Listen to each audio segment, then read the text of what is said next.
तो यहाँ थैनोस थोर को स्टॉर्मब्रेकर से मारने वाला होता है, बट जैसे ही उसको ये हथौड़ा लगता है तो तभी उसके हाथ में उसकी ये दोधारी तलवार आ जाती है, जहाँ पे पहले स्टॉर्मब्रेकर था। कैसे? मुझे नहीं पता।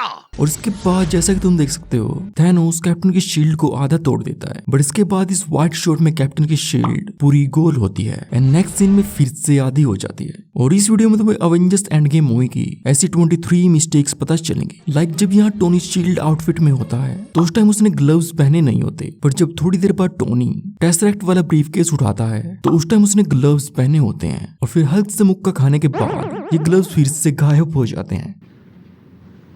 द अवेंजर्स मूवी में न्यूयॉर्क बैटल के बाद कैप्टन अमेरिका की यूनिफॉर्म बहुत ही ज्यादा गंदी और कई जगह से फटी हुई होती है, बट जब यही 2012 वाला कैप्टन हमें एंड गेम वाले इस सीन में देखने को मिलता है तो उसकी यूनिफॉर्म बिल्कुल नई नवेली होती है, जो कि होनी चाहिए थी ऐसी। हाँ जानता हूँ।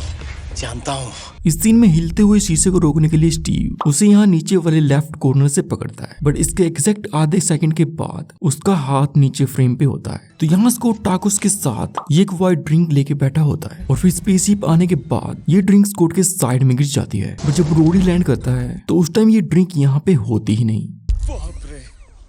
क्या हाल मिस्टर बेहाल?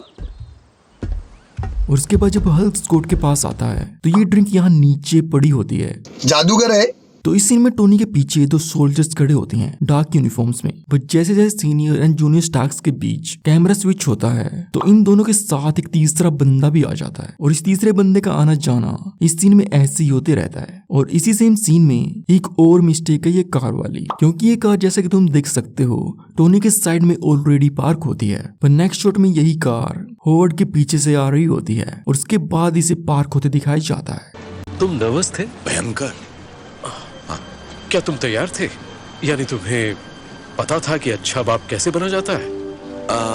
मैं चलती गाड़ी में दौड़ा और चढ़ गया, और यही सोचा कि मेरे पापा ने जो किया वो। तो यहाँ इस सीन में स्कॉट वास्प के साथ वैन में होता है ताकि वो टाइम मशीन को स्टार्ट कर सके, बट नेक्स्ट सीन में यहाँ उसे एस जायंट मैन दिखाया जाता है, बट दूसरी तरफ स्कॉट अभी भी वैन के पास ही होता है। हल्क इन्फिनिटी गॉन्टलेट को अपने राइट हैंड में पहनता है और स्नैप करने के बाद ये उसके राइट साइड में गिरना चाहिए था, ओके, बट हो गई गॉन्टलेट को हल्क के लेफ्ट साइड से किक करता है, जो कि होना चाहिए था हल्क के दूसरी तरफ राइट साइड में। बात तो सही है। इस सीन में टोनी के हाथ में जो हेलमेट होता है तो उसकी आईज और साइड से ब्लू लाइट ग्लो होती है, बट इसके एक्जैक्ट नेक्स्ट सीन में इस हेलमेट की लाइटें बुझी हुई होती हैं और अगले सीन में फिर से ऑन हो जाती हैं। शिट। तो यहाँ इस सीन में ये ईयरबड कैप्टन के लेफ्ट ईयर में होता है, बस शायद थैनोस की आर्मी को देखने के बाद ये ईयरबड लेफ्ट से राइट ईयर में चला जाता है, क्योंकि इस सीन में कैप्टन सैम को राइट ईयर से सुनता है, उसका लेफ्ट ईयर खाली होता है। And first time travelling testing के दौरान इस बैक शॉट में कैप्टन इन दोनों के बीच में खड़ा होता है, बट सामने से देखने पर ये हल्क के राइट साइड में आ जाता है, और ऐसा इस पूरे सीन में होते रहता है। हम तैयार हैं। हेलमेट पहन ले सुरमा।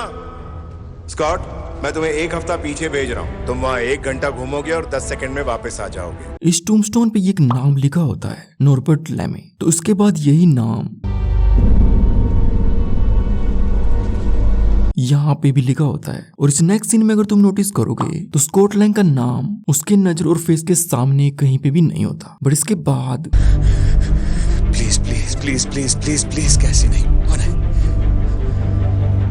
जब उसके नाम को दिखाया जाता है तो वो उसके फेस और आंखों के बिल्कुल सामने होता है, जो कि थोड़ी देर पहले यहाँ पे कहीं पे भी नहीं था। मैं बहुत ही कंफ्यूज्ड हूँ। सिर्फ तुम नहीं, पूरी दुनिया कंफ्यूज्ड है। तो जैसा कि तुम इस सीन में देख सकते हो तो स्टोन्स इस लाइन के चारों तरफ सर्कल में घूम रहे होते हैं, बट जब इन क्लोजअप सीन्स में एंशिएंट वन एंड ब्रूस को दिखाया जाता है तो उस टाइम माइंड स्टोन हमेशा ऊपर की तरफ ही रहता है, क्योंकि इसे घूमते हुए साइड में या फिर नीचे की तरफ भी जाना चाहिए था, बट ये हमेशा इस पूरे सीन में ऊपर ही रहता है। इस सीन में giant man Hulk, war machine and rocket को अपने पास उतारता है, जैसा कि तुम इस सीन में देख सकते हो, बट इसके बाद इस नेक्स्ट वाइड शॉट में जायंट मैन अचानक से यहाँ साइड में आ जाता है and war machine and rocket यहाँ कैप्टन के पीछे खड़े होते हैं। सिमिलरली इस सीन में कैप्टन मार्वल ने थैनोस को पीछे से पकड़ा होता है और वॉर मशीन ने राइट से, बट इसके अगले सीन में जब ब्रूस थैनोस को धक्का देता है तो उस टाइम ये दोनों यहाँ आराम से साइड में खड़े होते हैं। और इसी सीन के टाइम मैंने एक चीज और नोटिस की, और ये मिस्टेक तो नहीं है, बट तो यहाँ जैसे कैप्टन मार्वल थैनोस के गाल से गाल मिला के उसके कान में जैसे बहुत ही सॉफ्टली बोलती है,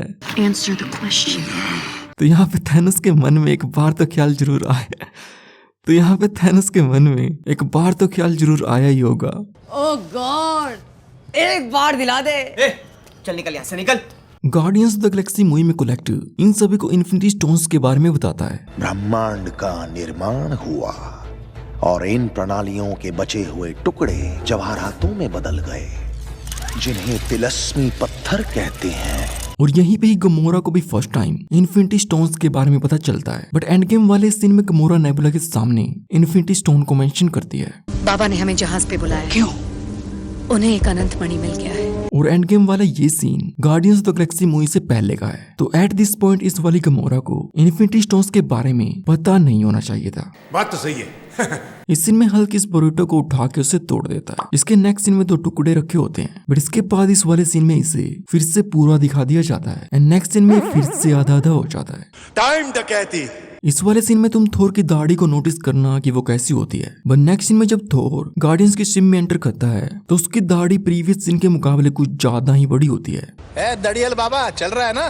तो इस सीन में जैसे कि तुम देख सकते हो ब्लैक पैंथर ने अपना राइट हैंड ऊपर उठाया होता है, बट इसके अगले ही शॉट में जब ब्लैक पैंथर को सामने से दिखाते हैं तो उसके दोनों हाथ नीचे होते हैं। तो ये मिस्टेक वीडियो तुम्हें कैसी लगी मुझे कमेंट्स में जरूर बताना, और आगे तुम कौन कौन सी मूवीज की मिस्टेक्स जानना चाहते हो मुझे वो भी बताओ। And Avengers end game and infinity Wars के फैक्ट्स जानने के लिए तुम मेरी इन वीडियोस को देख सकते हो।